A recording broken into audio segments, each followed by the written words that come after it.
रामदेव पर मत डालें। साथ ही ऐलान किया कि रामदेव के भ्रष्टाचार की कोई सीमा नहीं है, जिसकी सीबीआई जांच होनी ही चाहिए। साथ ही साथ एक के बाद एक आरोपों की बौछार कर डाली। जरा आप भी देखिए खूंखार हुई यूकेडी के तेवरों को।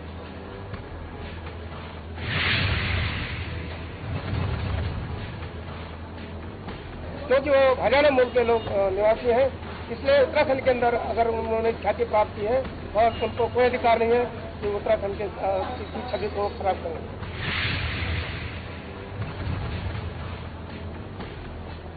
अगर उन पर हिम्मत है तो वो नाम बताएं। अगर वो नाम नहीं बता सकते हैं तो उत्तराखंड में रहने का उनका कोई अधिकार नहीं है।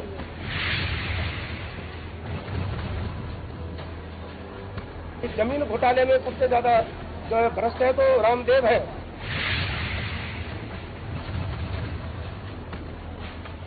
जो भी अगर इस तरह की राजनीति में दखल करेंगे तो उत्तराखंड का अंदर इसका विरोध करेगा।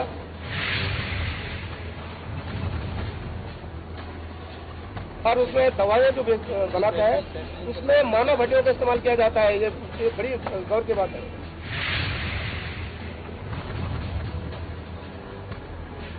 रामदेव तो योग के नाम पे लोगों को ठग रहे हैं।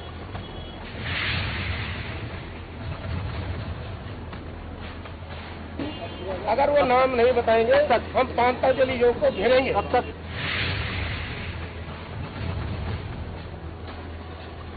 स्वामी रामदेव जो उनके गुरु थे उनका पता चलना चाहिए, इसलिए हमने सीबीआई की मांग की थी। जो गुरु का पता चले कहीं है, मरा है, क्या है, हड्डी कहीं है कि नहीं है, उसकी गैप कितने से कहीं गायब कर दिया है। जैसे वो उमेश डोभाल को गैप कर दिया गया था, कहीं ऐसे तो नहीं गैप कर दिया गया उसको।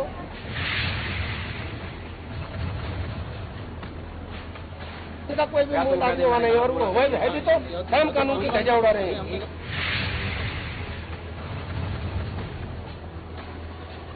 रामदेव तो भगवान राम का जो है वो बेइज्जती करना है। रामदेव नहीं है, रामचंद्र।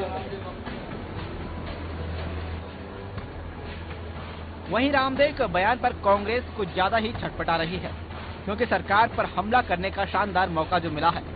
इसी कड़ी में जहां कांग्रेस ने रामदेव से मांग की है कि वो नाम उजागर करें, वहीं भ्रष्टाचार के मामलों को लेकर महामहिम राज्यपाल से मुलाकात की और राज्य सरकार की बर्खास्तगी की मांग कर डाली। ने प्रदेश को लूटने पर और पूरे प्रदेश में भ्रष्टाचार चरम सीमा पर पहुंच गया है। चाहे जलविद्युत परियोजना का घोटाला हो, पीडब्ल्यूडी का घोटाला हो, कुंभ मेले का घोटाला हो, चाहे ऋषिकेश का भूमि घोटाला हो, चाहे प्रयाग फार्म हाउस का घोटाला हो, चाहे देवी का आपदा में घोटाला हो, हम इन तमाम घोटालों के जिस तरह महा घोटाले इस प्रदेश में हुए हैं, भारतीय जनता पार्टी के नेताओं के जेब में जाना है। और इसलिए हमने महामहिम राज्यपाल से निवेदन किया है कि सरकार को तत्काल बर्खास्त करें। ये सरकार प्रदेश में रहने लायक नहीं है।